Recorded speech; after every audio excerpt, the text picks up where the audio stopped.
के समाज में हार्ट डिजीज का खतरा तेजी से बढ़ रहा है। हर उम्र के लोग तेजी से हार्ट अटैक, कार्डियक अरेस्ट और अन्य दिल से जुड़ी बीमारियों का शिकार हो रहे हैं। पूरे विश्व के लिए हार्ट डिजीज सबसे बड़ा खतरा बन गई है।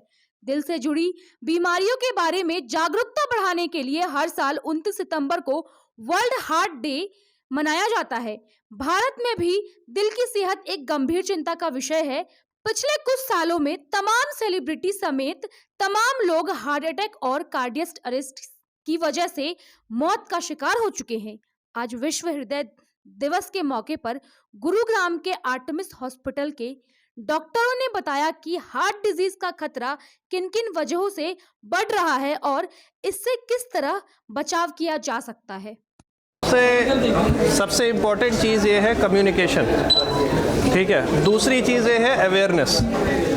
पेशेंट के फ्रंट पे अगर देखें तो आधे टाइम तो पेशेंट को पता ही नहीं होता है कि उसको हार्ट अटैक हो रहा है। स्पेशली घर में अगर आज की डेट में आप गुड़गांव में देखें, सबके बच्चे बाहर काम कर रहे हैं, पेरेंट्स यहाँ पे रहते हैं, अकेले हस्बैंड वाइफ रहते हैं। किसी को थोड़ी सी तकलीफ़ हुई, लोकल दवा ले ली, कुछ समझ में नहीं आया, जब तक कि उनकी तबीयत एकदम ख़राब नहीं हो जाती तब तक वो हमारे पास हॉस्पिटल नहीं आते। यही अगर हम उनको सारी जानकारी दे सकें तो हो सकता है कि वो हमारे पास टाइम से आ सके। अब कल ही एक पेशेंट थे जिनको कि हम लोग ने रात को एंजियोप्लास्टी करा है। वो 3 दिन से उनको तकलीफ़ हो रही थी, बट कल रात को 3 दिन बाद वो हमारे पास आए। दूसरी चीज़ जो होती है डॉक्टरों के लेवल पे, I think clarity of communication and transparency is the most important thing. अगर आप मरीज़ के अटेंडेंट से सारी बातें क्लैरिटी के साथ और ट्रांसपेरेंसी से करते हैं तो यूजली पेशेंट डॉक्टर इंटरेक्शन में कोई तकलीफ़ नहीं आती। डॉक्टर साहब से जुड़ा हुआ और सवाल कितने टाइप से आप सर्जरी करेंगे, सर्जरी के कितने आप पे प्रकार हैं, आप पास में बायोसिटी दे रहे हैं, जैसे कितने प्रकार की सर्जरी।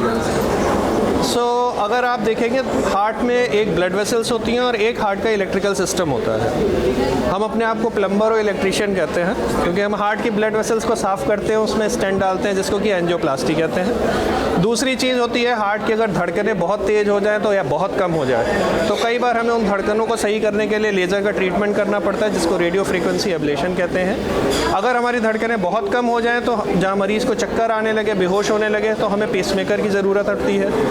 जिस मरीज़ के हार्ट की पंपिंग बहुत कम हो जाती है उसमें कई बार हम एक स्पेशलाइज्ड डिवाइस डालते हैं जिसको कहते हैं कार्डियक रिसिंक्रोनाइजेशन थेरेपी, या आप उसको सिंपल भाषा में कह सकते हैं वो 3 तार वाला पेसमेकर होता है। इसके अलावा हम लोग यहाँ पे अगर किसी का वॉल ख़राब हो गया है तो उसको जैसे हम स्टेंट डालते हैं वैसे ही हम उस वॉल को बदलने की क्षमता भी रखते हैं। अगर कोई मरीज़ बहुत सिक है या हमें लगता है कि सर्जरी के लिए उपयुक्त कैंडिडेट नहीं है तो उसको भी हम टेबल पे लेके सही करके और उसके बाद भेजते हैं, चाहे वो ख़राब वॉल हो या ख़राब वेसल्स हो।